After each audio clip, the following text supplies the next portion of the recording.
બંગાળની ખાડીમાં જે ડીપ ડિપ્રેશન ક્રિએટ થયું હતું એ અત્યારે આગળ વધતું ગુજરાતની નજીક આવી પહોંચ્યું છે અને તેની અસર સુરત જિલ્લા અને શહેરમાં પણ વર્તાવા લાગી છે.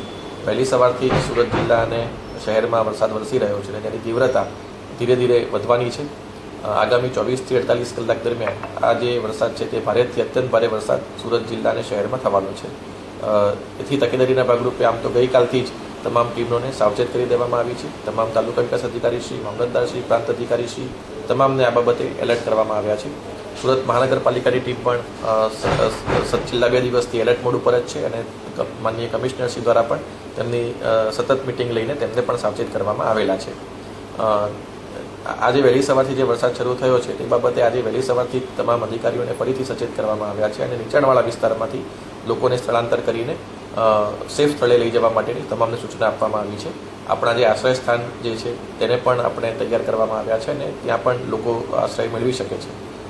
વિશેષ તકેદારીના ભાગરૂપે સુરત શહેરની અંદર એક એનડીઆરએફની ટીમ અને 2 એસડીઆરએફની ટીમ ઓલરેડી આપણી પાસે અવેલેબલ છે, જેને એલર્ટ મોડ ઉપર રાખવામાં આવી છે અને ગ્રામ્ય વિસ્તારમાં પણ એક એસડીઆરએફની ટીમ એલર્ટ મોડ ઉપર ઓલરેડી છે. એટલે મારી તમામ નાગરિકોને ખાસ વિનંતી છે કે જરૂરિયાત ન હોય ત્યાં સુધી બહાર નીકળવાનું ટાળે અને આગામી 2 દિવસ આપણા માટે ખૂબ જ ભારેથી અત્યંત ભારે વરસાદવાળા રહેવાના છે. એટલે નીચાણવાળા વિસ્તારની અંદર જ્યાં પાણી ભરાતા હોય ત્યાંથી તાકીદે સ્થળાંતર કરીને સેફ સ્થળ ઉપર જાય અને આ માટે અમારી ટીમ પણ મદદ હંમેશા કરે છે. વધુમાં ઘણી વખત લોકો જ્યારે પાણી આવતું હોય ત્યારે જોવા માટે નીકળતા હોય છે અને અલગ અલગ સ્થળો જતા હોય છે. તેવા લોકોને પણ મારી ખાસ વિનંતી છે કે પોતાનું 2 વ્હીલર કે 4 વ્હીલર લઈને આ બધી બાબતો માટે બહાર ના નીકળે.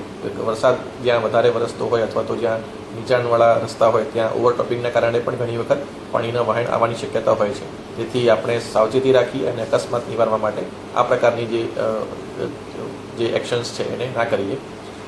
ડુમસ અને સુવાલી બીચ જે છે ત્યાં પણ અત્યારે લોકોને ના જવા માટે સૂચના આપવામાં આવે છે અને આના માટે પોલીસ તંત્રનો પણ આપણે માં લઈ રહ્યા છીએ.